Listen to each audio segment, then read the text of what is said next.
오늘 함께 나눌 하나님의 말씀은 시편 83편 1절에서 18절까지의 말씀입니다. 제가 읽겠습니다. 하나님이여 침묵하지 마소서. 하나님이여 잠잠하지 마시고 조용하지 마소서. 무릇 주의 원수들이 떠들며 주를 미워하는 자들이 머리를 들었나이다. 그들이 주의 백성을 치려하여 간괴를 꾀하며 주께서 숨기신 자를 치려고 서로 의논하여 말하기를 가서 그들을 멸하여 다시 나라가 되지 못하게 하여 이스라엘의 이름으로는 다시는 기억되지 못하게 하자 하나이다. 그들이 한 마음으로 의논하고 주를 대적하여 서로 동맹하니 곧 에돔의 장막과 이스마엘인과 모압과 하갈인이며 그발과 암몬과 아말렉이며 블레셋과 두로 사람이요 아수르도 그들과 연합하여 롯 자손의 도움이 되었나이다. 주는 미디안인에게 행하신 것 같이 기손 시내에서 시스라와 야빈에게 행하신 것 같이 그들에게도 행하소서. 그들은 엔돌에서 패망하여 땅의 거름이 되었나이다. 그들의 귀인들이 오렙과 스옙 같게 하시며 그들의 모든 고관들은 세바와 살문나와 같게 하소서. 그들이 말하기를 우리가 하나님의 목장을 우리의 소유로 취하자 하였나이다. 나의 하나님이여 그들이 굴러가는 건불 같게 하시며 바람에 날리는 지푸라기 같게 하소서. 삼림을 사르는 불과 산에 붙는 불길같이 주의 광풍으로 그들을 쫓으시며 주의 폭풍으로 그들을 두렵게 하소서. 여호와여 그들의 얼굴에 수치가 가득하게 하사 그들이 주의 이름을 찾게 하소서. 그들로 수치를 당하여 영원히 놀라게 하시며 낭패와 멸망을 당하게 하사 여호와라 이름하신 주만 온 세계의 지존자로 알게 하소서. 아멘. 불행한 관계 걷어차기라는 책이 있습니다. 부제가 이렇더라고요. 사람에 휘둘리지 않고 나를 지키는 법. 많은 사람들이 관계에 어려움을 호소하죠. 누군가가 자신을 괴롭힐 때 어떻게 반응할 것인가? 이 책을 쓴 장성숙 교수님은 관계의 주도권을 지라고 말합니다. 그의 말을 한번 들어보세요. 정도의 차이가 있을 뿐 우리는 가족, 연인, 친구, 직장 관계에서 희생을 강요받으며 불행에 빠져 허우적거린다. 많은 사람들이 자신의 스트레스나 고통을 어쩌지 못해 곁에 있는 사람을 괴롭히는데 이때 아무런 말도 안 하고 피하다 보면 그러한 악습을 고질화시키고 만다. 그러므로 아니다 싶은 행태를 보일 경우 아닌 것은 아니라고 단호히 말할 수 있어야 한다. 그래야 새로운 질서가 만들어지고 그 속에서 건강한 관계가 형성될 수 있다. 이런 비슷한 책들을 보면 대부분 이렇게 권면하더라고요. 착한 것이 문제다. 속된 말로 호구처럼 보이면 안 된다. 단호할 때는 단호해야 된다. 강하게 나가라. 이러한 권면이 대부분이었습니다. 이러한 권면의 전제가 무엇일까요? 대부분의 사람들이 관계의 어려움을 겪으면서도 그저 참기 때문에 속으로 삭히기 때문에 문제가 발생한다는 거예요. 물론 참는 것이 능사가 아니죠. 그러나 자신을 괴롭게 하는 사람 앞에서 단호하게 반응하는 것도 쉬운 문제는 아닙니다. 말하고자 하는 이러한 책들의 내용에는 동의가 되는데 막상 실천하기가 어려운 거죠. 그러면 우리가 어떻게 해야 될까요? 저는 오늘 본문이 이 질문에 대한 제3의 길을 제시한다고 생각합니다. 사람 때문에 힘들 때 무조건 참는 것이 답이 될 수도 없고 그렇다고 강대강으로 나가기도 어렵다면 오늘 본문은 이렇게 말하는 거예요.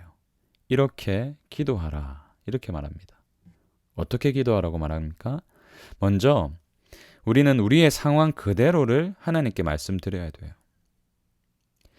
누가 나를 괴롭히는지, 나의 마음을 상하게 만드는 사람이 누구인지, 그 사람이 나에게 어떤 일을 하고 있는지 구체적으로 기도하라고 말씀하고 있습니다.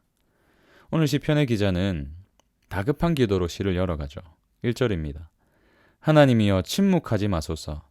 하나님이여 잠잠하지 마시고 조용하지 마소서. 하나님, 이런 상황에 제가 빠져 있는데 어떻게 침묵하고 계십니까? 이렇게 탄원하는 거예요. 그가 무슨 상황에 빠져 있습니까? 그의 원수들이 하나님의 백성 자신을 지금 치려고 한다는 거예요. 10개국이나 되는 국가들이 서로 동맹을 맺고 어떻게 하면 이스라엘을 지구상에서 사라지게 만들 수 있을까? 이런 관계를 꾀하고 있다는 거죠. 한 마음으로 똘똘 뭉쳐서 이스라엘을 작정하고 괴롭히려 하고 있습니다. 시편 기자는 왜 이렇게 구체적으로 기도하고 있을까요? 이스라엘의 대적은 곧 하나님의 대적이기 때문입니다. 그들은 이스라엘을 없애려 했지만 이는 곧 하나님을 향한 도전이었던 것이죠. 그래서 시편 기자는 이렇게 말합니다. 무릇 주의 원수들이 떠들며 주를 미워하는 자들이 머리를 들었나이다. 5절 보시면 그들이 한 마음으로 의논하고 주를 대적하여 서로 동맹하니. 이스라엘의 대적은 하나님의 대적입니다. 저와 여러분도 하나님의 백성이죠. 그렇기 때문에 우리를 괴롭히는 누군가는 곧 하나님을 대적하는 것과 같습니다. 그렇기 때문에 우리는 구체적으로 그의 이름과 그가 행동하는 상황을 기도로 말씀드려야 돼요. 하나님, 저 사람이 저를 이렇게 저렇게 괴롭힙니다. 저 사람 때문에 제 마음이 늘 무너집니다. 저는 주의 백성이지 않습니까? 그러므로 저 사람은 지금 하나님을 향해서 악을 품고 있는 것입니다. 하나님을 향해서 지금 칼을 갈고 있는 것입니다. 그러니 침묵하지 마십시오. 잠잠하지 마시고 조용하지 마십시오. 이렇게 기도하라는 거예요. 또한 우리는 과거를 기억하며 오늘의 도움을 요청해야 됩니다. 시편 기자는 과거 미디안에게 행하셨던 그 하나님이 행하셨던 일들을 소환하죠. 9절 보세요. 주는 미디안인에게 행하신 것 같이 기손 시내에서 시스라와 야빈에게 행하신 것 같이 그들에게도 행하소서. 11절도 보세요. 그들의 귀인들이 오렙과 스앱 같게 하시며 그들의 모든 고관들은 세바와 살문나와 같게 하소서. 그는 계속해서 과거의 일들을 끄집어와요. 하나님, 예전에 미디안을 치신 것처럼 그 사람들을 치신 것처럼 그들에게 승리를 맛보게 하신 것처럼 오늘도 행하여 주시옵소서. 이렇게 기도하는 것입니다. 우리는 관계로 어려웠던 때에 또 이뿐만 아니라 여러 가지 고난들을 통과하면서 하나님께서 신실하게 우리의 인생에 함께 하셨던 그 발자취가 있음을 보게 됩니다. 그리고 그것을 기억해야 돼요. 아, 그렇지. 그때 하나님께서 분명히 나의 기도를 들으셨고 응답해 주셨지. 그 어려움 중에서도 나를 건져 주셨지. 이러한 은혜의 발자취들을 기억할 때에 오늘도 그 은혜를 베푸시길 기대하면서 기도할 수 있는 것입니다. 마지막으로 우리는 그 사람의 구원을 위해서 기도해야 돼요. 그 사람의 구원을 위해서.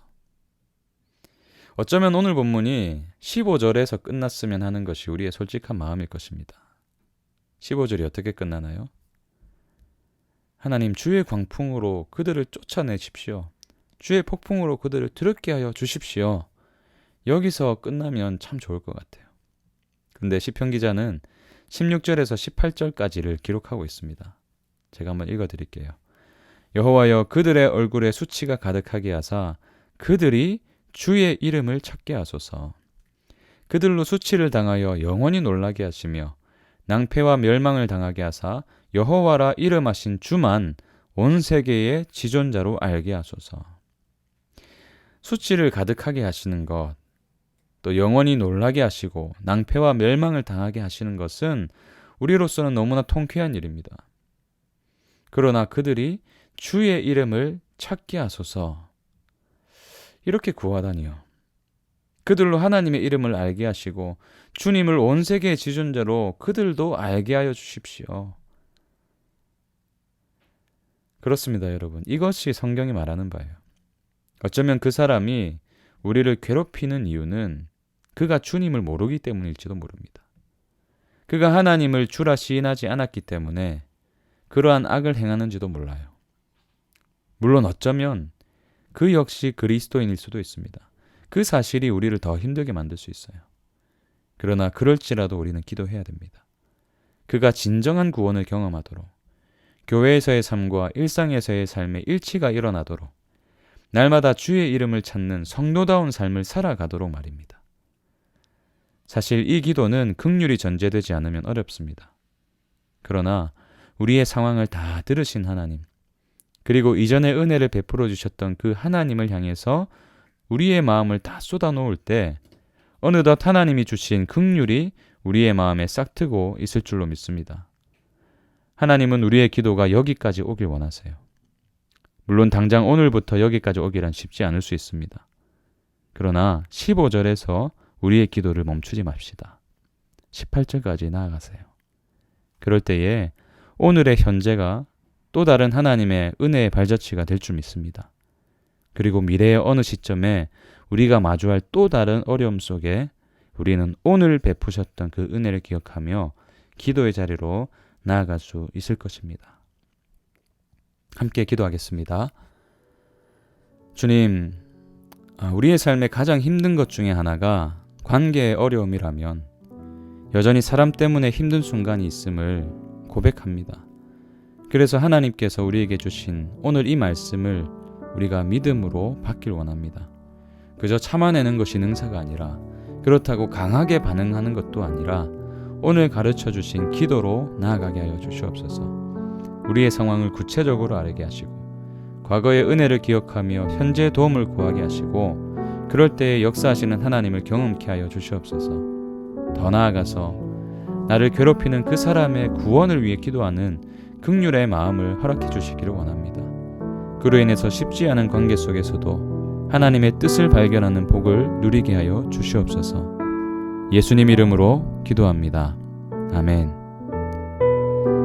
우리 오늘도 두 가지 기도 제목 붙들고 같이 기도했으면 좋겠습니다. 먼저는 사람 때문에 힘들 때 그저 참아내기보다, 그렇다고 강하게 반응하기보다 기도의 자리로 나아가게 하여 주시옵소서. 그리고 상황을 있는 그대로 하나님께 아뢰게 하시고 과거의 은혜, 주님께서 베푸셨던 그 은혜를 기억하게 하셔서 또 더 나아가서 그 사람의 진정한 구원을 위해서 기도하게 하여 주시옵소서.